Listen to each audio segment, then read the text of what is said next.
Apalagi di perusahaan minyak, bukan tidak ada keinginan, tapi nggak ada gambaran untuk bisa bekerja di sini.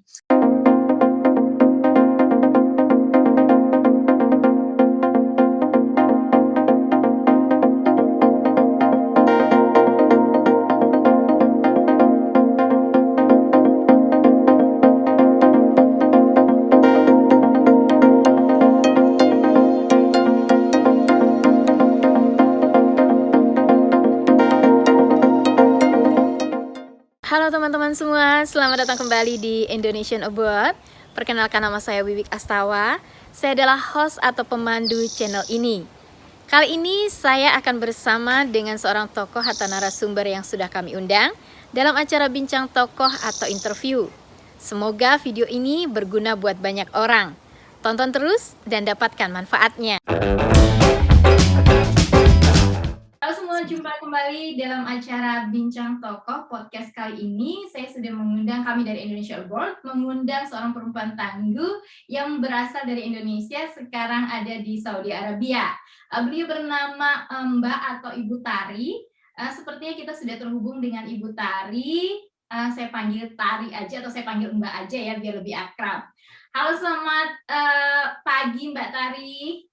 Selamat pagi semuanya. Assalamualaikum Mbak Ayu.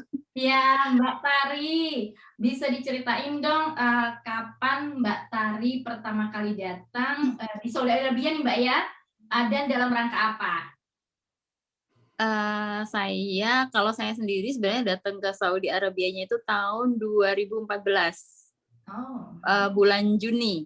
Nah, kalau suami saya itu di tahun 2013, jadi berangkat terlebih dahulu karena dapat panggilan bekerja di sini. Dapat panggilan bekerja di perusahaan di Saudi Arabia ini. Oke.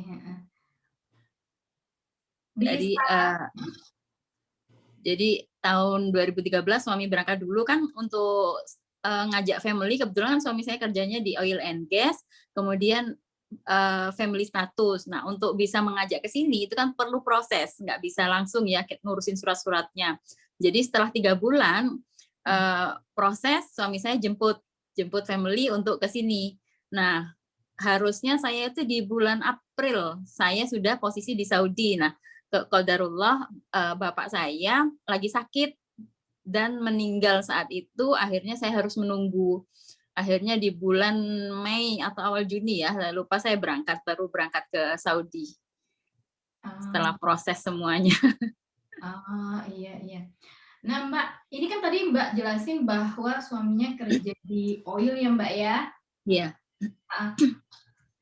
Cukup kaget sih Mbak, karena kan selama ini rumornya kalau orang Indonesia jadi TKW di sana kan jarang sekali yang terdengar posisinya itu ada di manajemen lah Mbak ya. Ini gimana sih Mbak, kok bisa suaminya sampai diundang kerja ke Saudi? Ceritanya panjang banget ya sebenarnya. Jadi saya itu dengan suami waktu di Indonesia itu nggak ada keinginan untuk kerja di Saudi, apalagi di perusahaan minyak. Bukan tidak ada keinginan, tapi nggak ada gambaran untuk bisa bekerja di sini. Karena kan untuk bekerja di Saudi itu nggak mudah, apalagi di posisi yang level manajemen ya, yang profesional, itu kan nggak mudah untuk bisa masuk ke sini. Dan syarat-syaratnya itu setelah saya baca itu banyak banget, harus punya kualifikasi ini. Nah, suami saya waktu itu nggak punya.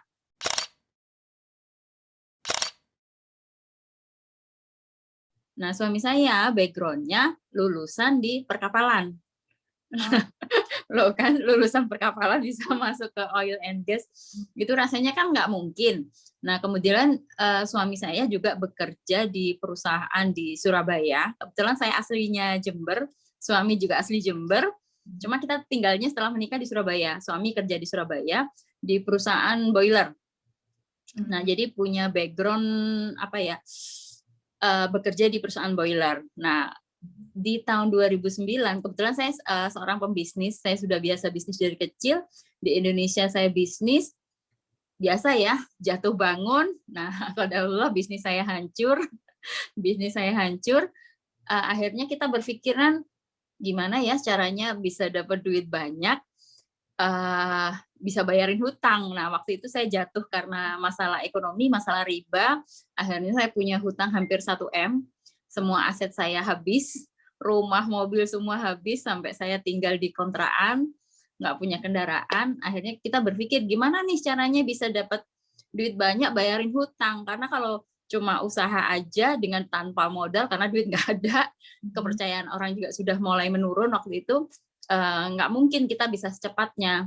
Ya dengan ikhtiar langit dan bumi, ibadah dikencengin, akhirnya suami aku saranin cobalah apply gitu loh, apply lamaran kemana aja.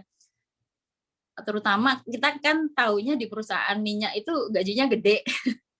Nah, waktu itu searching yang gajinya gede itu kan di Qatar ya. Di Qatar itu kan paling terkenal gajinya gede. Akhirnya cobalah kita ke sana. Tapi gimana caranya mau masukin lamaran? Pokoknya kita masukin lamaran. Udah aku support aja suami untuk bisa masukin lamaran kemana-mana. Nah, nggak tahu mana yang nyantol, nggak mikirin deh. Yang penting gimana caranya saya bisa berangkat umroh, karena waktu itu saya udah putus asa karena kondisi sakit, hutang banyak, anak masih kecil-kecil, udah wes saya berpikirnya gini, ya Allah ini tujuanku terakhir, aku sebelum aku meninggal aku pengen ke rumahmu gitu loh di Mekah Madinah. Moga-moga dari sini aku dikasih kemudahan, bisa umur panjang, sehat, kasih jalan keluar. Berangkatlah, tapi yang kurang 5 juta ini alhamdulillah ada temen nih, sahabat saya yang bantu bayarin dulu. Dibayarin, udah aku bayarin, yang penting kalian berangkat. Alhamdulillah berangkat di Mekah Madinah sehat, nyampe sini benar-benar fokus ibadah.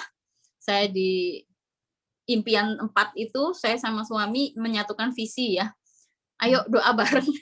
4 ini kita doain bareng. Walaupun suami saya ragu, kamu itu terlalu ambisi. Enggak apa-apa, wong mintanya sama Allah kok. Kan kita minta sama Tuhan ini bebas kan. Kita minta aja. Masalah nanti dikabulkan kapan ya Allahu a'lam, terserah Allah kan gitu.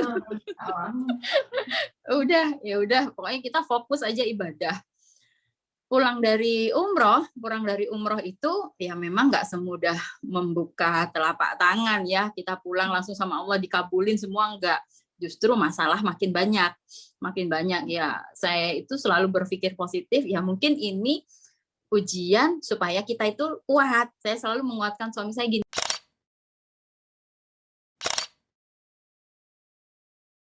2013 ya, setahun itu akhirnya dipanggil ke Riyadh, gagal, dapat ujian lagi, hampir setahun baru dipanggil di sini di akhir 2013.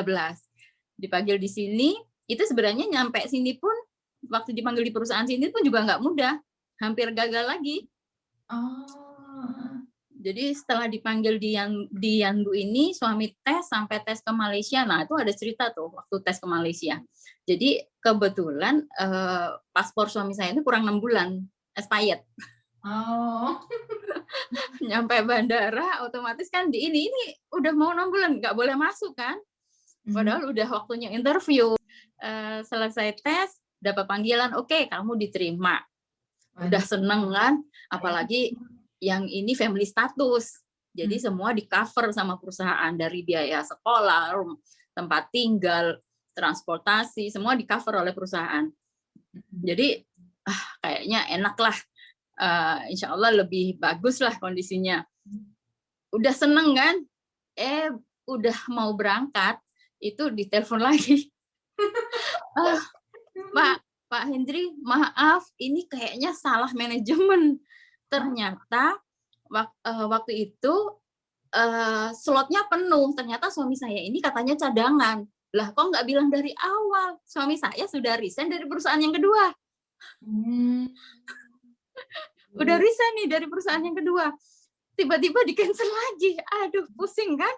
Gimana rasanya? Aduh, ya Allah, udah kita doa aja. Sebentar ya Pak, kita konfirmasikan lagi ke perusahaan yang di Saudi. Nah, alhamdulillah manajernya yang perusahaan Saudi ini baik, dan suami saya kirim email ke sana. Gimana? Saya sudah keluar dari perusahaan saya. Saya sudah siap berangkat, tiba-tiba di-cancel. Ini gimana? Coba kita diskusikan. Akhirnya didiskusikan, akhirnya mereka ngambil keputusan, ya udah kamu berangkat. Karena kan kadang-kadang orang melihat orang Indonesia itu biasa-biasa aja gitu loh. Keahliannya biasa-biasa aja. Apalagi waktu itu spesialis kualifikasi suami saya juga memang biasa-biasa aja sih. Tapi ternyata alhamdulillah setelah di sini sampai sekarang suami saya mendapatkan pekerjaan yang belum ada gantinya. Artinya memang jadi orang poin ya di perusahaannya sampai hari ini. Jadi ya alhamdulillah salah satu orang yang justru orang Indonesia itu kebanyakan di sini. Kami ucapkan banyak terima kasih kepada tokoh atau narasumber yang sudah bersedia hadir dan berbagi informasi dan pengalaman. Semoga video ini berguna buat banyak orang. Jangan lupa untuk klik like dan subscribe. Sampai jumpa di video-video kami berikutnya. Tonton terus dan dapatkan manfaatnya.